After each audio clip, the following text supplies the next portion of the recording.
नमस्कार दोस्तों, स्वागत है आपका हमारे चैनल धार्मिक और आध्यात्मिक में। आइए आज का वीडियो शुरू करते हैं। दोस्तों, भगवान श्री कृष्ण का सभी अवतारों में सर्वोच्च स्थान है।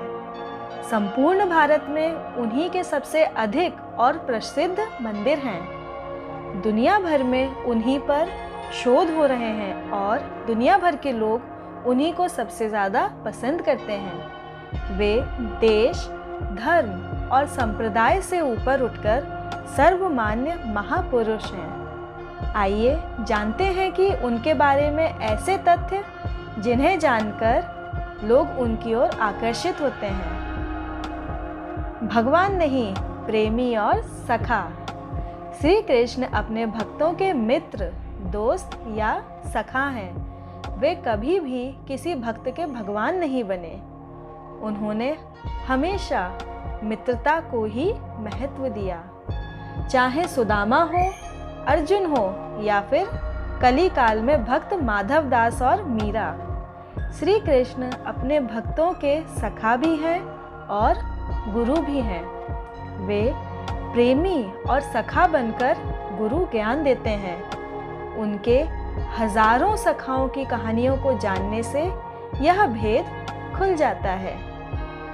श्री कृष्ण 14 विद्या, 16 आध्यात्मिक और 64 सांसारिक कलाओं में पारंगत थे। इसलिए प्रभु श्री कृष्ण जग के नाथ, जगन्नाथ और जग के गुरु, जगत गुरु कहलाते हैं। दोस्तों, भगवान श्री कृष्ण का भगवान होना ही उनकी शक्ति का स्रोत है। वे विष्णु के 10 अवतारों में से एक 8वें अवतार थे, जबकि 24 अवतारों में उनका नंबर 22वां था। उन्हें अपने अगले पिछले सभी जन्मों की बातें याद थीं। सभी अवतारों में उन्हें पूर्णावतार माना जाता है। दोस्तों, उन्होंने बालपन में माता यशोदा को अपने मुख में ब्रह्मांड के दर्शन करा दिए थे। वे सांदीपनी ऋषि के मृत पुत्र को यमराज के पास से पुनः ले आए थे। उन्होंने मथुरा में कुबड़ी कुब्जा को एक क्षण में ही ठीक कर दिया था। उन्होंने इंद्र का अहंकार चूर करने के लिए गोवर्धन पर्वत को अपनी छोटी उंगली से उठा लिया था। धृतराष्ट्र की सभा में जब द्रौपदी का चीरहरण हो रहा था, तब उन्होंने अपने चमत्कार से द्रौपदी की साड़ी लंबी कर दी थी। बर्बरीक का सिर काटकर एक स्थान विशेष पर रख दिया था, जहां से वह युद्ध देख सके। जयद्रथ वध के पूर्व उन्होंने अपनी माया से समय पूर्व ही सूर्यास्त करके पुनः उसे उदित कर दिया था। उन्होंने अभिमन्यु की पत्नी उत्तरा के गर्भ में पल रहे पुत्र परीक्षित को पुनः जीवित कर दिया था और अश्वत्थामा को 3000 वर्षों तक जीवित रहने का श्राप दे दिया था। इस तरह उनके सैकड़ों चमत्कार हैं। अगला है शरीर का गुण। युद्ध के समय श्री कृष्ण की देह विस्तृत और कठोर हो जाती थी और नृत्य के समय कोमल। उनके शरीर से मादक गंध निकलती रहती थी। इस गंध को वे अपने गुप्त अभियानों में छुपाने का उपक्रम करते थे। ऐसा माना जाता है कि ऐसा इसलिए हो जाता था क्योंकि वे योग और कलारीपट्टू विद्या में पारंगत थे। आगे है गीता का ज्ञान। दोस्तों, दुनिया में वे ऐसे पहले व्यक्ति थे जिन्होंने युद्ध के मैदान में ज्ञान दिया, और वह भी ऐसा ज्ञान जिस पर दुनिया भर में हजारों भाष्य लिखे गए और जो आज भी प्रासंगिक हैं। असल में गीता को ही एकमात्र धर्म ग्रंथ माना जाता है। उनके जीवन चरित श्रीमद् भागवत पुराण में वर्णित है।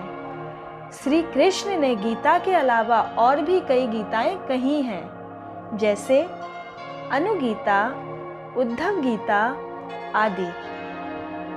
गीता में उन्होंने धर्म, ईश्वर और मोक्ष का सच्चा रास्ता बताया है। दोस्तों, श्री कृष्ण का जन्म एक रहस्य है, क्योंकि उनका जन्म जेल में हुआ और वह भी भगवान विष्णु ने अपने 8वें अवतार के रूप में 8वें मनु वैवस्वत के मनवंतर के 28वें द्वापर में भाद्रपद के कृष्ण पक्ष की रात्रि के 7 मुहूर्त निकल गए और 8वां उपस्थित हुआ। तभी आधी रात के समय सबसे शुभ लग्न उपस्थित हुआ। उस लग्न पर केवल शुभ ग्रहों की दृष्टि थी। रोहिणी नक्षत्र तथा अष्टमी तिथि के संयोग से जयंती नामक योग में लगभग 12 बजे अर्थात शून्य काल में जन्म लिया था। इसी तरह उन्होंने मृत्यु का भी चयन तब किया जबकि उन्हें अपने धाम जाना था। पौराणिक मान्यताओं के अनुसार प्रभु ने त्रेता में भी श्री राम के रूप में अवतार लेकर बाली को छुपकर तीर मारा था। कृष्णावतार के समय भगवान ने उसी बाली को जरा नामक बहेलिया बनाया और अपने लिए वैसी ही मृत्यु चुनी जैसी बाली को दी थी। अगला है विराट रूप। उन्होंने अक्रूर जी को अपना विराट स्वरूप दिखाया, फिर उद्धव को, फिर राजा मुचुकुंद को, फिर शिशुपाल को, फिर धृतराष्ट्र की सभा में, फिर अर्जुन को 3 बार विराट स्वरूप दिखाया। कहते हैं कि उन्होंने कलयुग में माधव दास को भी अपना विराट स्वरूप दिखाया था। दोस्तों, श्री कृष्ण को पुरी में जगन्नाथ के रूप में, द्वारिका में द्वारिकाधीश के रूप में, गुजरात में श्रीनाथ के रूप में, राजस्थान में सावलिया सेठ के रूप में पूजा जाता है। इसी तरह हर राज्य में उनका एक अलग ही स्वरूप है। श्री कृष्ण के माध्यम से उन्हीं के काल में हजारों महिलाएं जैसे कि द्रौपदी, राधा, रुक्मिणी, सत्यभामा और गोपियों को मोक्ष मिला, या कहें कि ज्ञान प्राप्त हुआ था। उन्होंने भक्ति मार्ग के माध्यम से अपने भक्तों को ज्ञान प्राप्त कराया। गोपियों से लेकर मीरा तक और सुदामा से लेकर सूरदास तक सभी को मोक्ष मिला। दोस्तों, श्री कृष्ण के करोड़ों भक्त हैं। इस्कॉन जैसे कई संगठन हैं जो श्री कृष्ण भक्ति का प्रचार और प्रसार करते हैं। दोस्तों, आज के लिए इतना ही। अगर आपको हमारी दी हुई जानकारी अच्छी लगी हो तो हमारे चैनल को लाइक करें, सब्सक्राइब करें और अपने दोस्तों के साथ शेयर करना ना भूलें। मिलते हैं अगले वीडियो में। धन्यवाद।